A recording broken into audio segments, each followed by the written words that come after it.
भगवान श्री कृष्ण ने पांडवों को ज्ञान दिया, अर्जुन को ज्ञान दिया महाभारत के समय, और फिर पांचों पांडवों को ज्ञान दिया परीक्षित को राजा बनाते समय। युधिष्ठिर से कहा, तुम बड़े धर्मात्मा हो, धर्म ज्ञानी हो, और तुम्हें तो उपाधि प्राप्त है धर्मराज की, इसलिए तुम धर्मराज हो के अधर्म कर रहे हो। युधिष्ठिर ने कहा, भगवान मैंने क्या त्रुटि कर दी, क्या गलती कर दी? तो भगवान कृष्ण बोले, यथा व्याप्तो शरीरस्य आयुम जठरस्त युक्तो न भवतो न्यासः। अरे युधिष्ठिर, इस समय तुम्हारा जो शरीर है वो जठर अवस्था में है, यानी तुम बूढ़े हो गए हो, और बूढ़े होके भी तुम संन्यास में नहीं जा रहे हो, राजगद्दी पर बैठे हो, राजा बन के रहना चाहते हो, और अपने पैसे टके इन्हीं का हिसाब लगाने में मस्त रह रहे हो। अरे तुम्हें पता नहीं कि अभी थोड़े दिन पहले विदुर जी आए थे और वो गांधारी धृतराष्ट्र को लेके चले गए थे, और ऋषिकेश के आगे गंगोत्री पर गए, उन्हें ज्ञान दिया, उनको मुक्ति करा दी समय पर। उनका तो अनंत पाप था, पर विदुर जी जैसे विद्वान का संग करने से उन दुष्ट आत्माओं का भी कल्याण सहज थोड़े समय में हो गया। ऐसे ही मैं भी तुम्हारा कल्याण करने के लिए आया हूँ, तुम्हें भी अब हिमालय की ओर बढ़ना चाहिए। हमारी क्या मुश्किल है बूढ़े लोगों की? मुश्किल बूढ़े लोगों की मुश्किल ये है कि वो अंदर से कमज़ोर हो जाते हैं। अरे हम लोग वहाँ जाएंगे, कैसे रहेंगे, कैसे करेंगे, वहाँ बिछाने को कहाँ मिलेगा, ओढ़ने को कहाँ मिलेगा, वहाँ खाने को कैसे मिलेगा, यहाँ मैं रोज़ गोभी के पकोड़े खाता हूँ, कभी तल के खाता हूँ, कभी कैसे खाता हूँ, हिमालय में सब ये कहाँ से आएंगे, आलू के भजिया कहाँ से आएंगे, वहाँ पकोड़े का बेसन कहाँ से आएगा, बड़ी मुश्किल हो जाएगी। आदमी अंदर से कमज़ोर हो जाता है। कैसे हो जाता है? क्योंकि उसने कभी त्याग की हिम्मत ही नहीं की, उसका अभ्यास ही नहीं किया, वो भोग का अभ्यास करता रहा। व्यापार किया, नौकरियां किया, धन कमाया, बच्चे के कमाया, घर कमाया, कुछ प्लॉट्स कमाए, कुछ फिक्स कमाया, बस इसी में ही वो बूढ़ा होता चला गया। बड़े बड़े पद, बड़े बड़े सम्मान, प्रतिष्ठा, मेडल, ये सब कमाए जो उसके लिए कुछ मायने नहीं रखते। ध्यान करना, किसी भी मेडल से हमारे कल्याण का कोई संबंध नहीं है।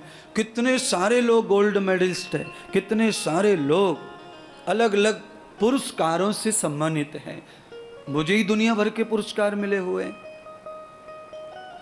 दुनिया भर के, मेरे नाम के आगे नाम, नाम के पीछे नाम, अनेक नाम मुझे प्राप्त है, मेडल्स प्राप्त है। पर कल्याण में ये कोई सहयोगी नहीं है। ये क्या है? ये पुण्य का फल है, और पुण्य का जो फल होता है वो भोग होता है। पाप का फल भी भोग है और पुण्य का फल भी भोग है। नींबू कच्चा हो तो कड़वा लगता है, और पक जाए तो कैसा लगता है? खट्टा लगता है। नींबू नाम वही रहता है, नाम बदलता नहीं है। ओ लाली, गुड़िया, जरा नींबू तोड़ ला उस पेड़ से। नींबू तोड़ लाई, कच्चे ले आई 4-5। माँ ने कहा, री बावड़ी, कच्चे नींबू लाइए, इससे कैसे शरबत बनेगा? वो पीले पीले कलर के लाओ, शरबत बन गया। नींबू रहा पर उसका गुण धर्म बदल गया, तो उससे कुछ और भी बन गया। अब मैं आपको क्या कहना चाहता हूँ, जब तक आप कच्चे हैं तब तक कुछ भी आपका महत्व नहीं है, और जब आप पक जाएंगे तो क्या महत्व होगा? एक वेद का मंत्र और बोल के प्रमाण करूंगा मेरी बात का। खोखली बात करना व्यासपीठ पे ठीक नहीं है। जब हम पक जाते हैं तो कर्नल साहब हमारा महत्व बढ़ जाता है। कैसे महत्व बढ़ता है? तो एक वेद का मंत्र सब लोग मिल के बोलो, सबको आता है। त्र्यंबकम यजामहे सुगंधिम पुष्टिवर्धनम उर्वारुकमिव बंधनान् मृत्युर्मोक्षेय पुष्टिवर्धनम उर्वारुकमिव बंधनान् पुष्टिवर्धनम।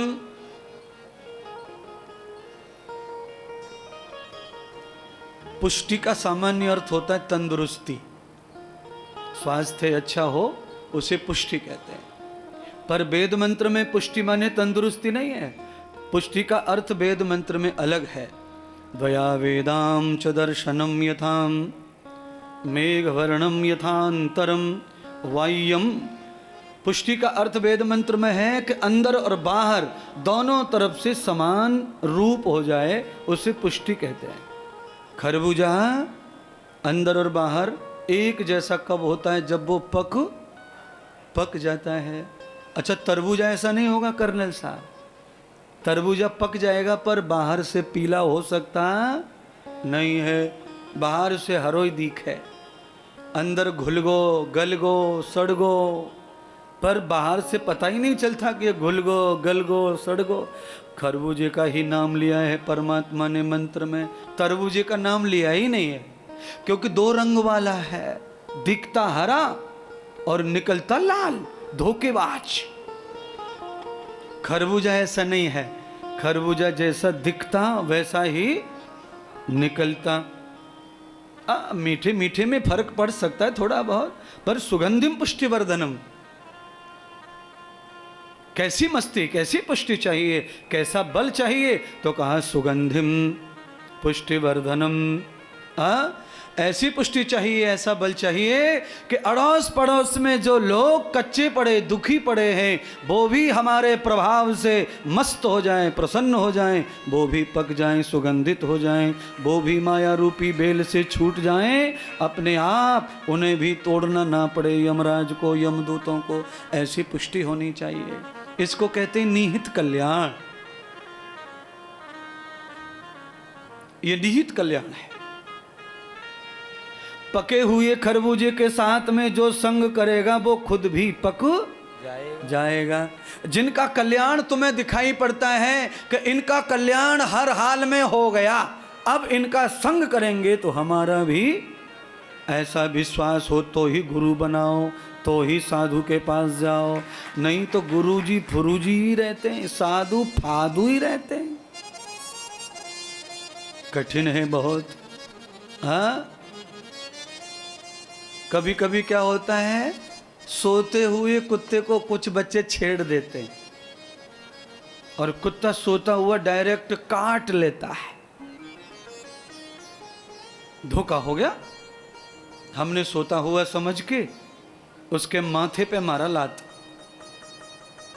और उसने काट लिया, डायरेक्ट मुंह भर लिया, पैर।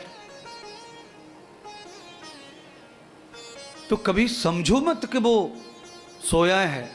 श्वान निद्राम तथैव च है। क्या कहते मनु महाराज, कुत्ते जैसी नींद जिसको हो गई वो कभी धोखे में आता नहीं है।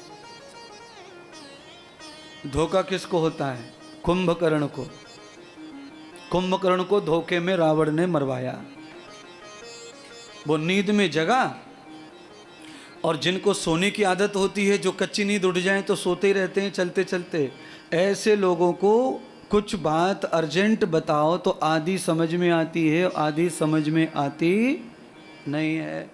कितने लोग तो खटिया में बैठ जाते हैं और माँ कुछ कह रही होती है, आधा सुनते हैं और लुढ़क जाते दोबारा, फिर खिंचाई होती है, उठो बावला हो गया, उठ सुन, फिर सुनता, हाँ बोलो, फिर आधा फिर लुढ़क जाता है। ऐसे कुंभकर्ण है। ऐसे ही रावण ने कुंभकर्ण को जगाया, अपनी बात कही कि तेरे भाई पर विपत्ति आई है और वो राम वनवासी युद्ध करने के लिए उसने आक्रमण कर दिया है और मेरा पुत्र मेघनाथ मारा गया है, तू खड़ा हो और मेरी सहायता कर। ये तो सुन लिया और वो नहीं सुना जो सुनना चाहिए था। युद्ध क्यों कर रहा है वनवासी? मैं उसकी पत्नी को हरण करके लाया हूँ, ये नहीं बताया उसने। और सोया हुआ था आधा, इसलिए पूछा भी नहीं, भैया ये लड़ाई हुई क्यों? भाई राम वनवासी वो आया क्यों युद्ध लड़ने? हमारे घर में पत्थर किसी ने फेंका, कांच तोड़ा, गालियां दी, पर क्यों? नस्यम कारणम प्रपन्न दर्शिताम। अगर वो होश में होता तो कारण जरूर पूछता, पर कारण नहीं पूछा। और बिना कारण के तो दुनिया में आंख भी पलक नहीं मारती है, इतना बड़ा युद्ध कैसे होगा? बिना कारण के कुछ संभव ही नहीं है संसार में।